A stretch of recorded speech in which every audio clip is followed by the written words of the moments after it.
AIADMKയുമായുള്ള സഖ്യസാധ്യതയ്ക്ക് വഴിയൊരുങ്ങിയതോടെ K അണ്ണാമലയെ സംസ്ഥാന അധ്യക്ഷ സ്ഥാനത്ത് നിന്ന് മാറ്റാൻ BJP. അണ്ണാമലയെ മുൻനിർത്തി തെരഞ്ഞെടുപ്പിനെ നേരിടാൻ കഴിയില്ല എന്ന് AIADMK general secretary Edappadi Palaniswami അമിത്ഷായെ അറിയിച്ചിരുന്നു.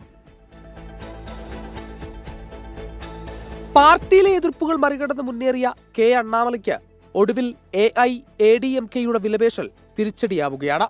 ലോക്സഭാ തെരഞ്ഞെടുപ്പിന് മുൻപ് വഴിപിരിഞ്ഞ BJPയുമായി അടുത്ത നിയമസഭാ തെരഞ്ഞെടുപ്പിൽ സഹകരിക്കണമെങ്കിൽ അണ്ണാമലയെ മാറ്റി നിർത്തണമെന്നാണ് AIADMK മുന്നോട്ട് വെച്ച ഉപാധി.